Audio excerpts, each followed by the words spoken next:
দেশ জাতি উন্নত হচ্ছে সর্বত্র সব জায়গায় একটা জিনিস আমরা যখন এভেলেবেল সবসময় পাইনি সেই বিষয়গুলো থেকে সেগুলো থেকে সবসময় আমরা ফায়দা হাসিল করতেছি, সেগুলো আমরা উপভোগ করতেছি, সেগুলো থেকে আমরা 100% উপকৃত হচ্ছি।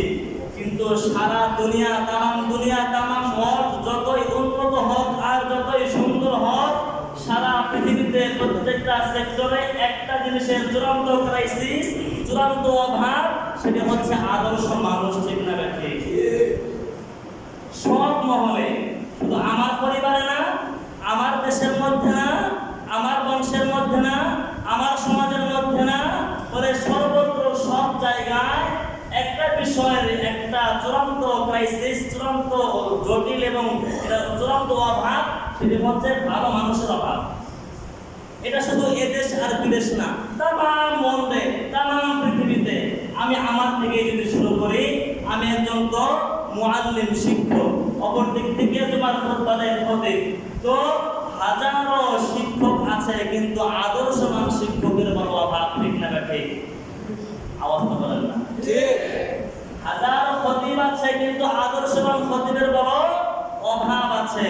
হাজারো পাইলট আছে, আদর্শবান পাইলটের বড় অভাব আছে। হাজারো কৃষক আছে, আদর্শবান কৃষকের বড় অভাব আছে।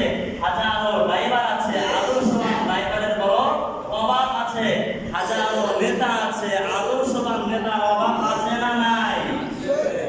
হাজারো শিক্ষক, হাজারো ছাত্র, হাজারো শ্রমিক, হাজারো রিক্সা চালক, প্রত্যেকটা সেক্টরে চূড়ান্ত আদর্শবান মানুষের বড় অভাব। ঠিক না ঠিক?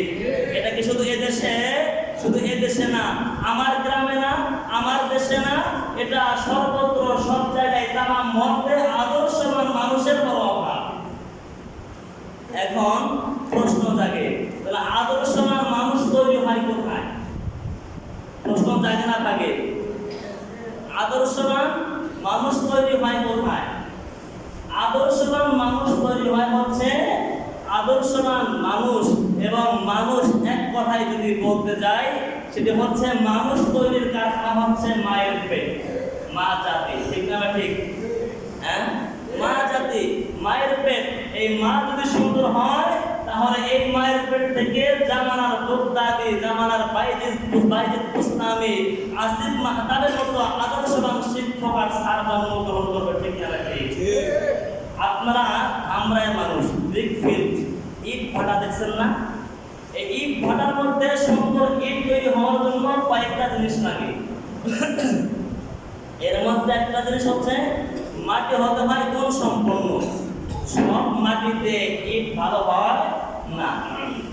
আর জমিনটা হতে হয় ওয়াটার লেভেল পজিশন হতে হয়, সমান হতে হয়।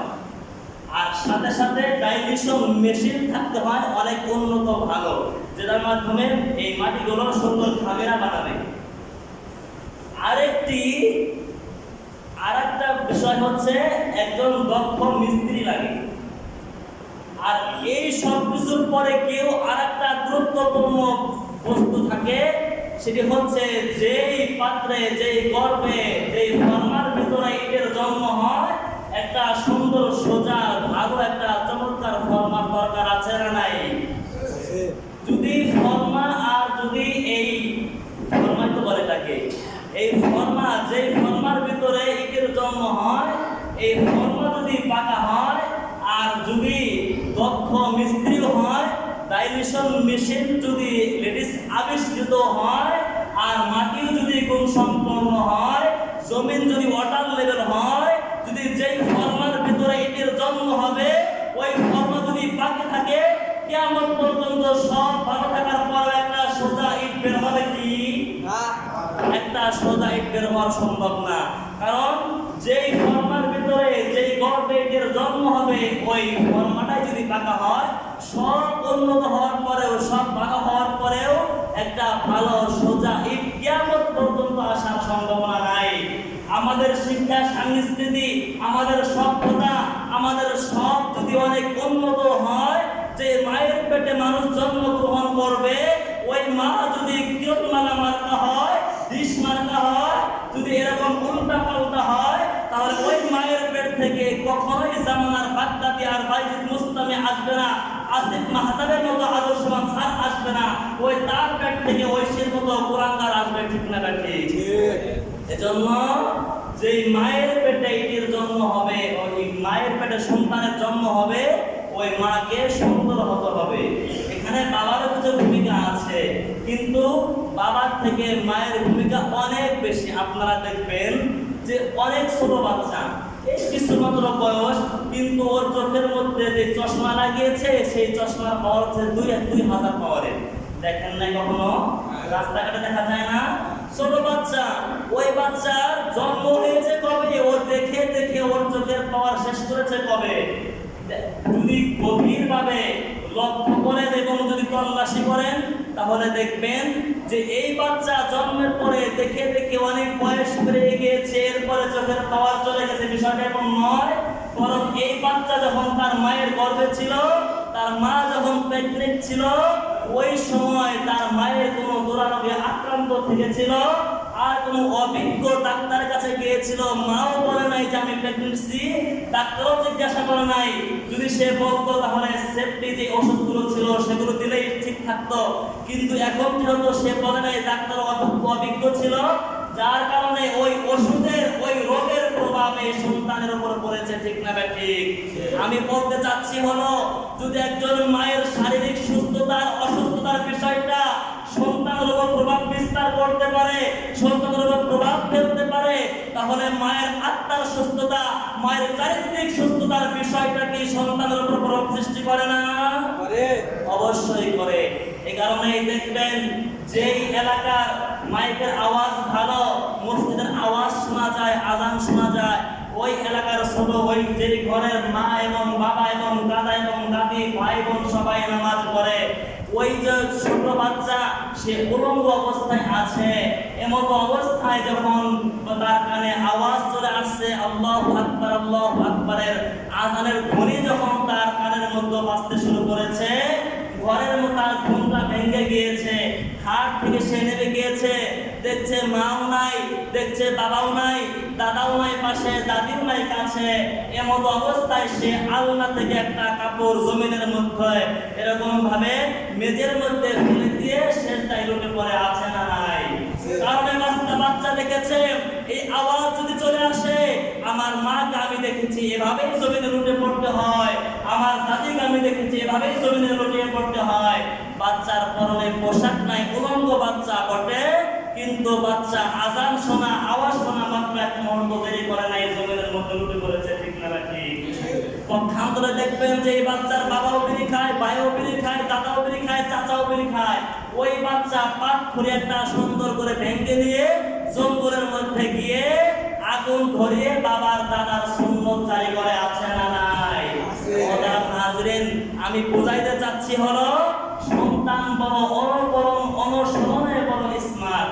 এজন্য কবি সুন্দর ভাবে বলেছেন, নরখুশি আয়সা সখী সবাই এসেছে, আমবাগিচার তলায় আজি তারা হেসেছে, রাধুনীদের রাধা পাড়ার পরে গেছে ধুম, বৈশাখ মাসের এই দুপুরে নাই যে কারো ঘুম, বাপমা তাদের ঘুমে আছে এই সুযোগে পেয়ে, বনভোজনে মিলেছে আজি দুষ্টি কয়টি মেয়ে, কেউ বা বসে বন্দি বাটে, কেউ বা রাতে ভাত, কেউ বা বলে দুপুরে ছাই পুড়ে গেছে হাত।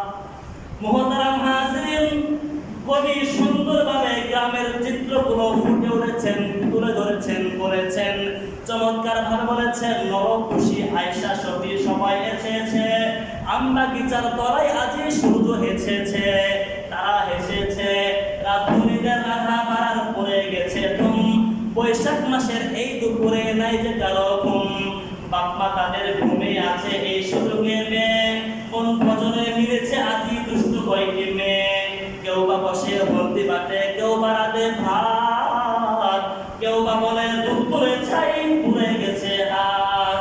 আমরাও যখন ছোট ছিলাম এমন আদর্শবান চমৎকার খেলাগুলো আমরাও খেলেছি। ছোটবেলায় যখন আমরা আমাদের আব্বা আম্মা যখন আমাদের সকলের খাবার কমপ্লিট করে দিয়েছেন, ছোট বাচ্চাদেরকে আপনারা দেখবেন আপনারাও এই খেলাগুলি খেলেছেন। এই ছোট বাচ্চারা একটা সময় যখন সকালবেলা হয় আব্বা আম্মা সুন্দর করে খাবার কমপ্লিট করে দিয়েছেন। এরপরে সন্তানগুলো ছেলেদেরকে আমরা দেখেছি তারা ওই যে বাড়ির উঠানে পাটখড়িগুলো গর্ত করে দাঁড় করে দিয়েছে, চারদিকে 4টা পাটখড়ি দাঁড় করিয়ে দিয়ে উপর দিয়ে কলা গাছের পাতা দিয়ে সুন্দর করে ঘর নির্মাণের কাজ করেছে। দেখছেন কি দেখেন না? আওয়াজ করে বলে। আর আমরা ছোট মেয়েদেরকে দেখেছি তারা ওই বাড়ির উঠানে ছোট ছোট যে হাড়ি পাতিল গুলো আছে, মাটি হাড়ি পাতিল গুলো আছে, এগুলো নিয়ে কিছু বলে হলদি নিয়ে পোড়া মাটি নিয়ে এগুলো বেঁধেছে, আর কিছু শাকসবজি, কিছু মাছ, কিছু এরকম উল্টা পাল্টা কিছু মজার কিছু খেলার জিনিসগুলো ওই একটা চুলা খনন করেছে। এরপরে আবার ওই পাত্র দিয়ে সেখানে রেখেছে, রান্না করেছে। মাঝে মধ্যে অটোমেটিকলি একা একাই বলে এরকম ভাবে তরকারির মধ্যে আঙ্গুল দিয়ে একটু করে চাকছে আর বলছে লবণ হয় নাই। দেখেন কি দেখেন নাই? হ্যাঁ, লবণের কোনো পুষ্টি নাই, লবণ হয় নাই। আবার মাঝে মধ্যে হাত দিয়ে বলছে ইস হাত পড়ে গেল, ওই দুপুরে চাই পড়ে গেছে হাত। মোহতারাম হাজরিন, আমি বোঝাইতে চাচ্ছি হলো এই ছোট বাচ্চা ঘর নির্মাণের কাজ করলো, এই ছোট মেয়েরা তারা যে রাধার কাজ করলো, রান্না বাড়া করলো, এই ছোট বাচ্চারা কোন ইউনিভার্সিটিতে এই ঘর নির্মাণ আর এই রান্নার কাজ করার কাজ শিখেছে? নিঃসন্দেহে এরা তার আব্বা আম্মা, তার দাদা দাদি, তার ওই মায়ের রান্না আর বাবার কাছ থেকে শিখছে। ঠিক না? বোঝাইতে চাচ্ছি হলো ছোট বাচ্চা অনুকরণ এবং স্মার্ট, তারা অনুসরণ করতে চায়। আব্বাকে যা দেখবে, আম্মাকে যা দেখবে, ওই আম্মার কাছ থেকে সবগুলো শিখবে। ঠিক না? ঠিক। পক্ষান্তরে দেখবেন যেই বাসার বাবাও নামাজ পড়ে, দাদাও কোরআন পড়ে, দাদাও বিড়ি খায় না, বাপে উল্টা পাল্টা খায় না, মায়েও সুন্দরভাবে চলে, মায়ের টিকটক বানায় না, টিকটক দেখেও না, এবং কিরমমালা আরো যা যা আছে বাংলা এবং ইন্ডিয়ান যত ধরনের যত যা কিছু আছে এই কিছুই দেখে না। ওই বাচ্চাগুলো সুন্দর হয় কি হয় না? ঠিক না বলেন? ওই বাচ্চাগুলো আদর্শবান হয়। আজ থেকে মক্তবে আসা শিখে, মক্তবে যখন সময় হয় তখনই চলে আসে। দেরি করে আধা ঘন্টা 1 ঘন্টা পরে এসে ইমাম সাহেবকে পাশ খাওয়ায় না। আদর্শবান সন্তান তারা হয়। ও মুসলমান, বলে আদর্শবান সন্তান তারা হয়। এভাবেই দেখবেন সন্তানগুলো আব্বা আম্মার অনুকরণ চমৎকার ভাবে করে। এ কারণে একজন মা যদি সুন্দর হয়, বাসার পরিবারের সবাই যদি সুন্দর হয়, তাহলে ওই বাসার সন্তানগুলো সুন্দর হয় কি হয় না? হয়। মুহতারাম হাজিরিন, একটা ঘটনা বলে আমি চতুর্মুখী সবক দিয়ে আমার বয়ান আলোচনা শেষ করে দেব। একজন সন্তান কিভাবে মায়ের থেকে শিক্ষা গ্রহণ করে, মায়ের অনুকরণ একজন সন্তান কিভাবে করে।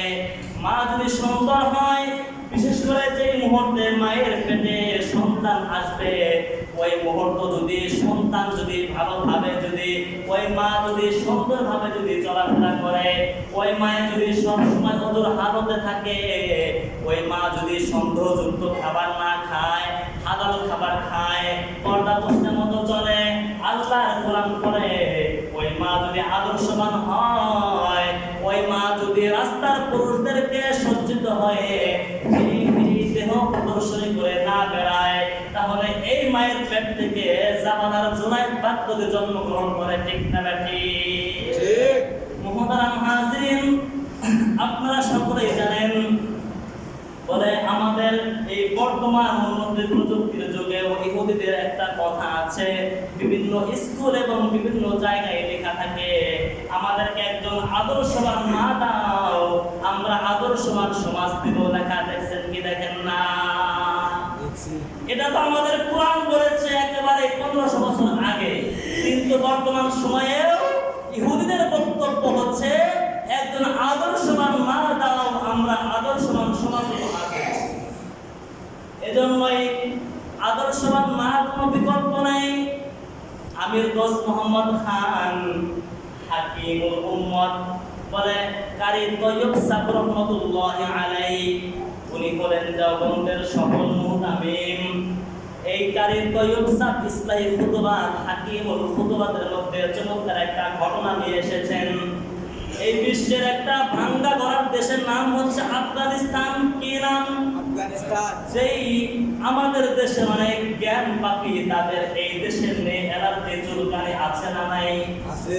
এই দেশ সম্পর্কে আমাদের দেশের অনেক বড় বড় জ্ঞান পাপি, তাদের এই দেশকে নিয়ে অনেক বেশি চুলকানি আছে। সেদিকে আমি যেতে চাই না। এই আফগানিস্তান হলো এমন একটা দেশ যেটা বর্তমান যুগেও মানুষ তাকে চিনে, কারণ এটা অনেক আগ থেকেই ভাঙ্গা করার একটা দেশ হলো আফগানিস্তান। এই আফগানিস্তানের অতীত যুগের একজন শাসক ছিলেন, তার নাম হচ্ছে মোহাম্মদ আমির দোস্ত মোহাম্মদ খান। আমির দোস্ত মোহাম্মদ খান রহমতুল্লাহি আলাইহি, তিনি এক দিক থেকে রাষ্ট্রপ্রধান ছিলেন, অপর দিক থেকে তিনি একজন বিজ্ঞ বিচক্ষণ প্রজ্ঞাময় একজন মানুষ ছিলেন, দিনদার ব্যক্তিত্ব ছিলেন, একজন দিনী মানুষ ছিলেন, আমলদার মানুষ ছিলেন। তিনি কোন একটা গোয়েন্দা রিপোর্টের মাধ্যমে জানতে পারলেন কোন একটা সময় অতর্কিতভাবে যে কোন একটা সময় আফগানিস্তানের প্রতি ভিন্ন শক্তি, বিদেশি শক্তি সকলের ধাওয়া করতে পারে, আফগানিস্তান পুরো দেশকে তারা দখলে দিতে পারে। মুসলমান ভাইরা আমার, আল্লাহ আফগানিস্তানে আল্লাহকে দেখেছি। যুবক যারা আছো তারা যদি গুগলে সার্চ করো এবং তোমরা যদি বলে পিডিএফ এবং বিভিন্ন এরকম বই সেখানে আছে, আমরা যদি অনলাইনে বুঝতে চাই সেখানেও পেয়ে যাব আফগানিস্তানে আল্লাহকে দেখেছি। আর আমরা আমাদের বাংলাদেশের বিভিন্ন লাইব্রেরিতে অনেক বই চলে এসেছে, আফগানিস্তানে আল্লাহকে দেখেছি। এইখানে এই বইগুলো পড়লে যুবকদের ঈমান তাজা হবে। এই যুবকদের মাধ্যমে বাইতুল মুকাদ্দাস আবার বিজয় হবে। এই যুবকদের মাধ্যমে মিয়ানমারের রোহিঙ্গা তাদের মাতৃভূমি ফিরে পাবে। এই যুবকদের মাধ্যমে মুসলমানদের প্রথম কিবলা মসজিদুল আকসা আবার বিজয় হবে।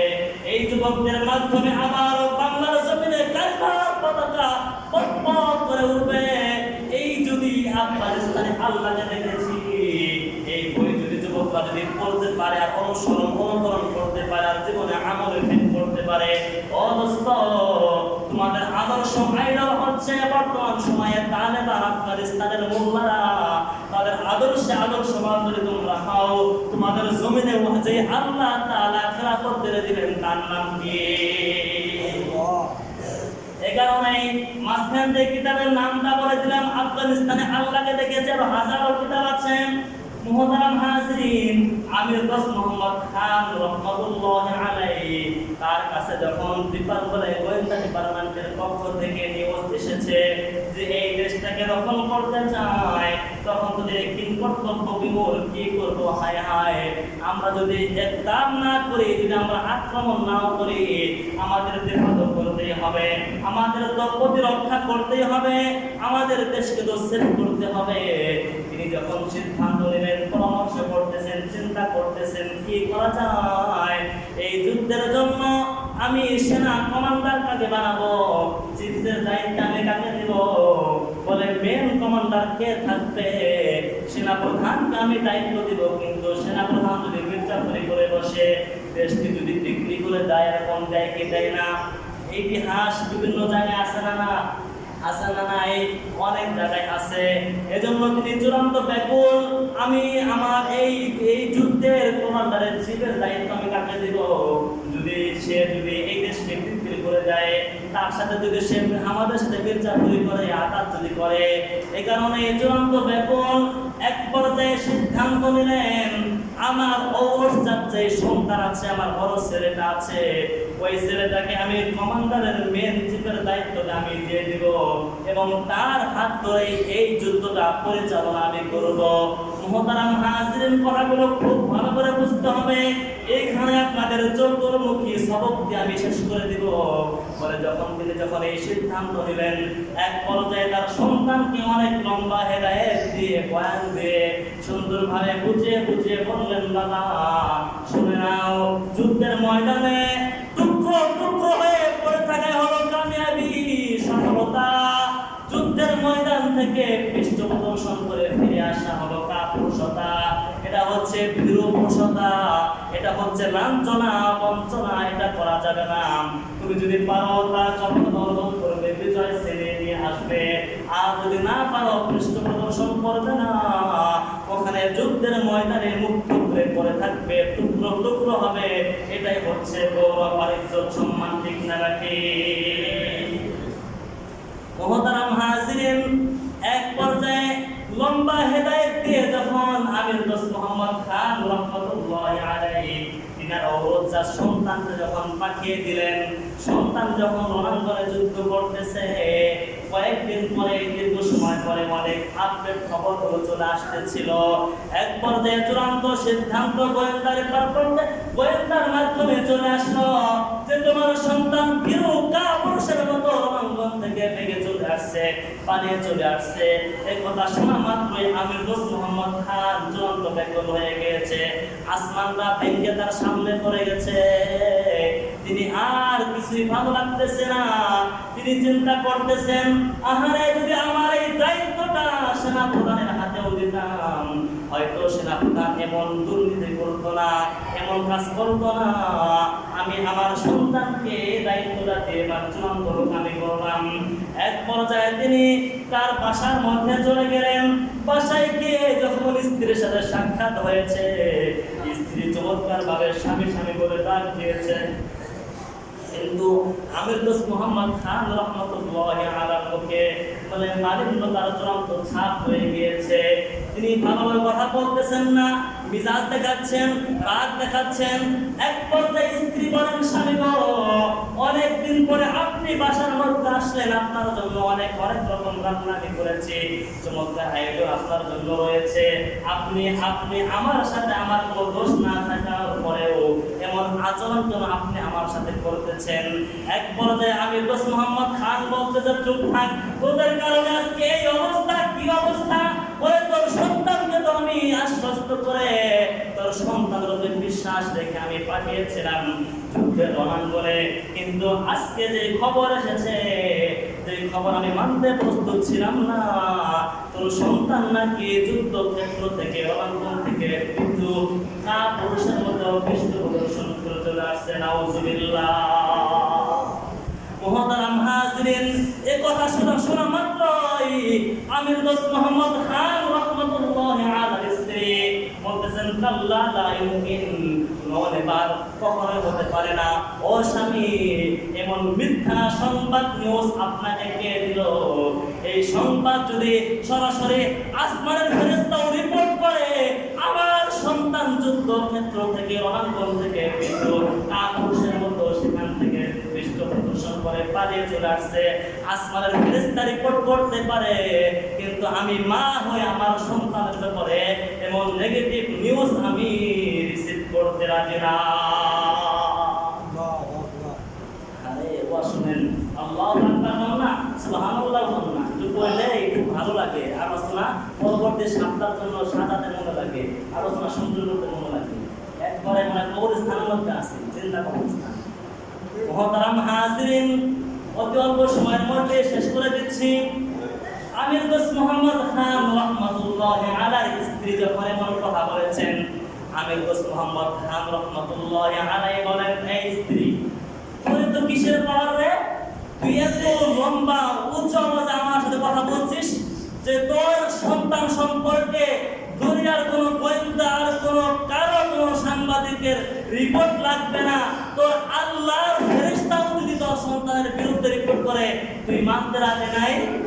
স্ত্রী বলতেছে, এটাই সঠিক, আমি মানতে রাজি নাই।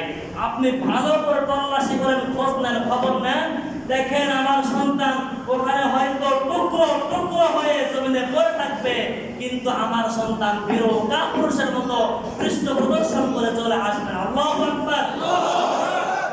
পরক্ষণে যখন আমির দোস্ত মোহাম্মদ খান রহমতুল্লাহি আলাইহি ঘর থেকে বের হয়ে হাঁটি হাঁটি পা করে যখন তার কার্যালয়ে চলে গিয়েছেন, এখন কিছুক্ষণ পরে হয়তো কয়েকদিন পরে কোথা থেকে যেন কে পাকারা বিজয় বাজনা বাজাতে বাজাতে রাজপ্রাসাদের দিকে চলে আসছেন।